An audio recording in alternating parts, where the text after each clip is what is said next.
yoga for self and society. The world is looking at yoga as a powerful agent of global good. Yoga helps us live in the present moment without baggage of the past. जोहार नमस्कार। आज अंतर्राष्ट्रीय योग दिवस मनाया गया। इस योग दिवस की शुरुआत आज से 10 साल पहले 2015 में हुई थी। इस शुरुआत के बाद को याद करते हुए भारत के प्रधानमंत्री नरेंद्र मोदी ने आज कश्मीर में कहा कि किस प्रकार से जब उन्होंने संयुक्त राष्ट्र के समक्ष ये प्रस्ताव रखा था कि 21 मई को योग दिवस मनाया जाए, तो उस अवसर पर 177 देशों ने भारत के इस मांग का समर्थन किया था। इस ऐतिहासिक घड़ी को याद करते हुए प्रधानमंत्री मोदी ने कहा कि योग न सिर्फ एक व्यायाम है बल्कि यह एक विज्ञान है। बहुत कुछ कहा उन्होंने योग के संदर्भ में, आपको दिखाएंगे आगे, मगर उससे पहले देखते हैं कि किस प्रकार से पूरे भारत ही नहीं पूरे दुनिया में योग दिवस के प्रति लोगों में एक दीवानगी देखी गई। हर आदमी ने अपने सोशल मीडिया पर अपना पोस्ट किया है, चाहे वो बात फेसबुक की हो, चाहे वो एक्स की हो, या फिर किसी अन्य सोशल मीडिया साइट्स जैसे कि इंस्टाग्राम पे हो।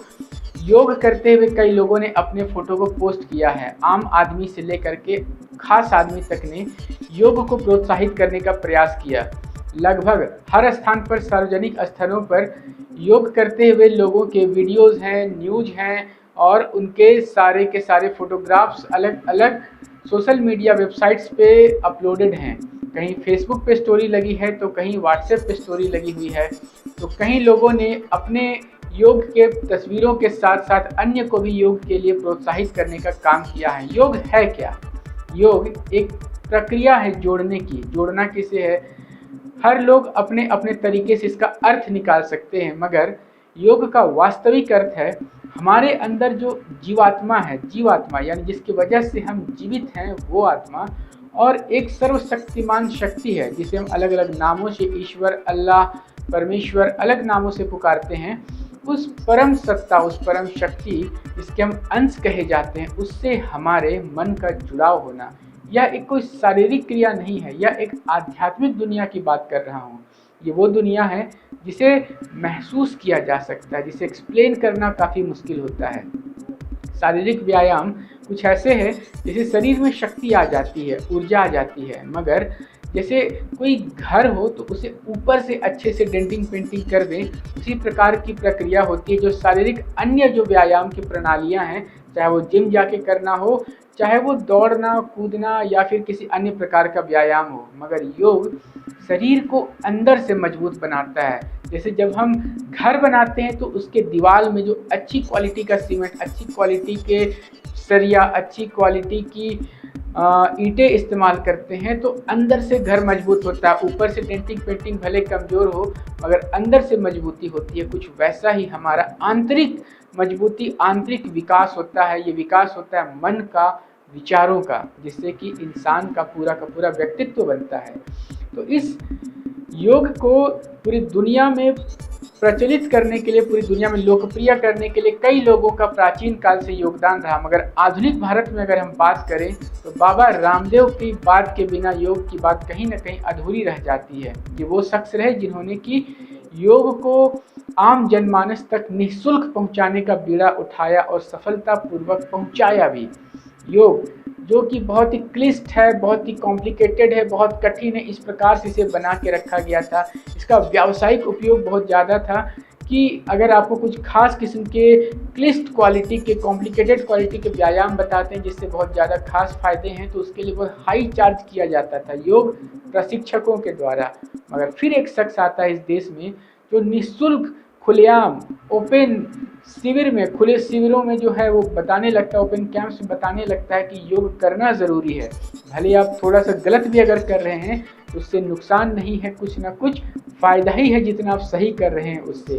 और योग को बहुत ही आसान भाषा में खुलेआम ओपन कैंप्स में, टीवी पे और अन्य सोशल मीडिया के साइट्स पर उसके फ़ायदे बताए गए, उसकी प्रक्रिया बताई गई और धीरे धीरे इसकी लोकप्रियता इस कदर बढ़ गई कि प्रधानमंत्री नरेंद्र मोदी जो 2014 में सत्ता में आए थे इस देश में, उन्होंने 2015 में संयुक्त राष्ट्र के समक्ष इसे एक अंतर्राष्ट्रीय योग दिवस के रूप में मनाकर और ज़्यादा इस चीज़ को सशक्त करने का और ज़्यादा इस योग को लोकप्रिय बनाने का, आम जन तक पहुंचाने का प्रयास किया और 177 देशों ने इस पर अपनी सहमति जताई थी।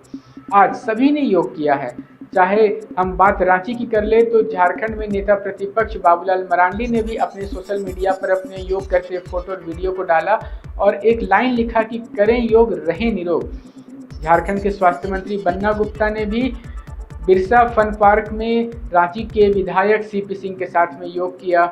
वो रांची का झील बड़ा तालाब जो कि लगातार चर्चा में था, लगातार खबरों में बना हुआ था, प्रदूषित होने के कारण उस रांची झील में उसी स्वामी विवेकानंद के स्टैचू के समक्ष में कई लोग आज योग करते हुए पाए गए। तो ऐसी है इस अंतर्राष्ट्रीय योग दिवस की लोकप्रियता। आइए सुनते हैं इस अवसर पर प्रधानमंत्री मोदी और झारखंड से महिला एवं बाल विकास कैबिनेट मंत्री अन्नपूर्णा देवी के शब्दों को। विद्या नहीं है बल्कि एक विज्ञान भी है। आज सूचना क्रांति के दौर में हर और सूचना संसाधनों की बाढ़ है। ऐसे में मानव मस्तिष्क के लिए एक विषय पर फोकस कर पाना एक बड़ी चुनौती साबित होता है। इसका भी निदान हमें योग से मिलता है।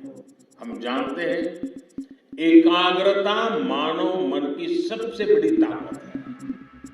योग ध्यान के जरिए हमारा ये सामर्थ्य भी निखरता है। इसलिए आज आर्मी से लेकर स्पोर्ट्स तक में योग को शामिल किया जा रहा है। स्पेस प्रोग्रेस में भी जो एस्ट्रोनॉट्स को ट्रेनिंग दी जाती है उन्हें भी योग और ध्यान की ट्रेनिंग दी जाती है। इससे प्रोडक्टिविटी भी बढ़ती है। अंतर्राष्ट्रीय योग दिवस के अवसर पर सभी को शुभकामनाएं, सभी का अभिनंदन। इस वर्ष योग का थीम स्वयं और समाज के लिए, यानी पहले स्वयं स्वस्थ रहे, समाज को हम स्वस्थ रखें और स्वस्थ समाज ही जो विकसित भारत का संकल्प आदरणीय प्रधानमंत्री जी का है, हम तभी संभव कर सकते हैं और विकसित भारत का संकल्प को हम पूरा कर सकते हैं। तो आज योग दिवस के अवसर पर हम सभी से ये अपील करेंगे कि हम खुद भी करें, अपने बच्चों को भी और समाज को भी योग के लिए प्रेरित करें, ताकि योग के माध्यम से न सिर्फ ये एक योग बल्कि इसके माध्यम से तन भी स्वस्थ रहता है, मन भी स्वस्थ रहता है और हम किसी भी कार्य को स्फूर्ति के साथ, एक नई ऊर्जा के साथ हम कर सकते हैं। हमारे कार्य क्षमता भी बढ़ती है। तो इसलिए हम यही आग्रह करेंगे, अपील करेंगे कि हम नियमित रूप से योग को अपनाएं और अंतर्राष्ट्रीय योग दिवस के अवसर पर आदरणीय प्रधानमंत्री जी ने नियमित रूप से हर किसी को योग के लिए भी आग्रह करते हैं और निश्चित रूप से हम देखे हैं अपने स्वयं के जीवन में भी जो नियमित योग करते हैं उनमें कार्य क्षमता बढ़ती है, कार्य कुशलता बढ़ती है और इसलिए हम यही आग्रह। मैडम एक चीज़ पूछना चाहेंगे, स्कूल में हम लोग योग के लिए एक रूटीन क्यों नहीं बना सकते? निश्चित तौर पे इसमें राष्ट्रीय शिक्षा नीति के माध्यम से आप देखे होंगे कि धीरे धीरे हम जो हमारी प्राचीन संस्कृति, सभ्यता और जो हमारा प्राचीन गौरवमय इतिहास है उसको धीरे धीरे वापस ला रहे हैं और समय समय पर, यानी कि योग क्लास आप देखेंगे तो धीरे धीरे अब अलग अलग जगहों पे, अलग अलग विद्यालयों में इसकी शुरुआत हुई है। निश्चित तौर पर ये जो सरकार भी चाहती है और इसको रूटीन में लाने का आने वाले समय में बिल्कुल जिस तरह से ये क्रांति का रूप लेता है ये हर जगह नियमित रूप से